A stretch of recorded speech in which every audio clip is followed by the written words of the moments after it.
শীতের নতুন নতুন গাজর দিয়ে চকলেট গাজরের হালুয়া। দেখে অবাক হচ্ছেন নিশ্চয়ই, চকলেট দিয়ে আবার গাজরের হালুয়া। হ্যাঁ, এটাই আমি করেছি।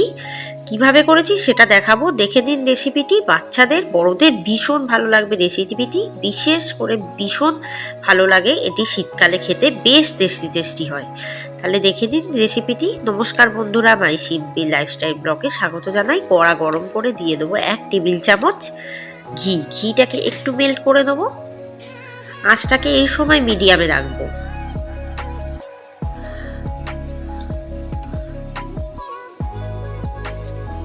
এবার গাজরটাকে কিন্তু গ্রেট করে দিতে হবে, অবশ্যই কমলা গাজর।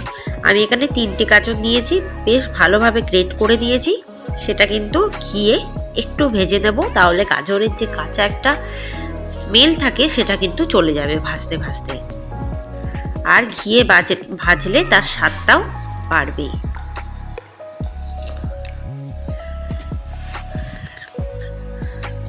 এরপর দিয়ে দেবো আরো 1 টেবিল চামচ ঘি। এরপর দিয়ে দেবো ছানা। আমি এখানে 100 গ্রাম ছানা নিয়েছি, সেটা দিয়ে দিলাম। এবার গাজরের সাথে খুব ভালোভাবে মিশিয়ে দেবো ছানাটা,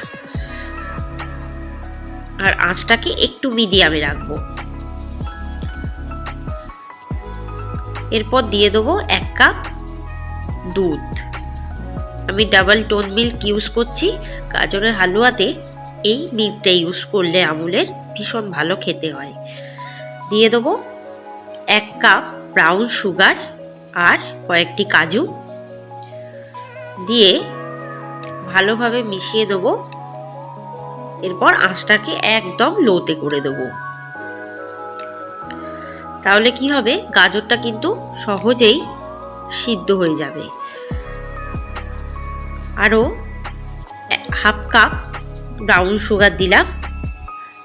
গাজরটা অনেকটা বেশি, তাই জন্যই দিলাম। এরপর গাজর থেকে একটা দেখবেন জল বেরোবে, আর এই দুধ একসাথে হলে কি হবে, সিদ্ধ হয়ে যাবে। এরপর দিয়ে দেবো কয়েকটি সন্দেশ, যেটাকে আমি বাজার থেকে কিনে এনে বেশ ভালো করে চটকে নিয়েছি। সেই সন্দেশটা দিয়ে খুব ভালো মতো মিশিয়ে দেবো। এই সন্দেশটা দিয়ে খেতে কিন্তু ভীষণ ভালো হয়।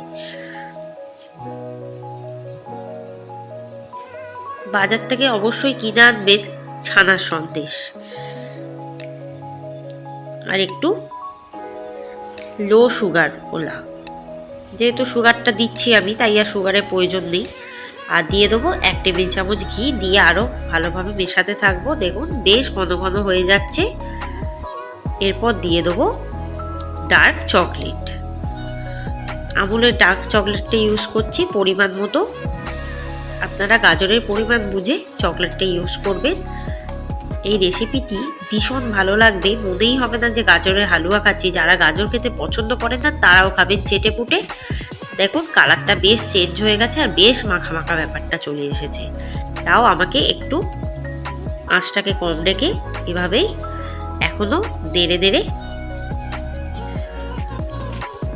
শুকিয়ে দিতে হবে একদম রসটাকে। বাচ্চাদের কিন্তু ভীষণ ভালো লাগবে, আর বাড়িতে কোনো অতিথি এলে এভাবেই কিন্তু অবশ্যই রান্নাটা করে খাওয়াতে পারেন। এরপর দিয়ে দেবো বেশ কিছুটা টুটি ফুটি বিভিন্ন কালারের। দেখুন কালারটা একদম চেঞ্জ হয়ে গেছে, নাড়তে নাড়তে বেশ মিষ্টির পাকের মতো হয়ে গেছে। যেমন আমরা নারকেলের নাড়ু করার সময় পাক দিই, নারকেলের ঠিক তেমন হয়ে গেছে।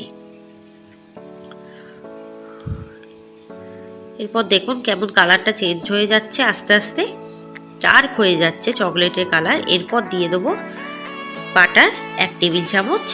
বাটারটা নামানোর 15 মিনিট আগে দিলে কি হবে, বাটারের যে গন্ধটা থাকবে সেটা কিন্তু মিশে যাবে, আরও টেস্টি হবে খেতে। রেসিপিটি আপনাদের মন জয় করবেই। আপনারা কিন্তু অবশ্যই বানাবেন, মিষ্টিমুখ করবেন, আমাকে জানাবেন। আর আমার চ্যানেলে যারা এখনও সাবস্ক্রাইব করেনি, চ্যানেলটিকে সাবস্ক্রাইব করে কমেন্টের মাধ্যমে এগিয়ে দিয়ে যাবেন। চ্যানেলটিকে শেয়ার করবেন। সমস্ত রেসিপি দেখতে থাকবেন। আরও নতুন নতুন অনেক রেসিপি আপনাদের জন্য ওয়েট করছে, যদি চোখ না রাখেন অনেক কিছু মিস করবেন। ব্যাস আমার কিন্তু রেডি হয়ে গেছে, নাড়তে নাড়তে আপনাদের সাথে কথা বলতে বলতে। এবার জাস্ট নামিয়ে সার্ভ করে দেবো।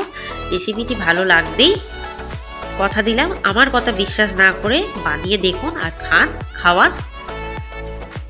সুস্থ থাকুন, ভালো থাকুন, সমস্ত রেসিপি দেখে করতে থাকুন বাড়িতে। ধন্যবাদ।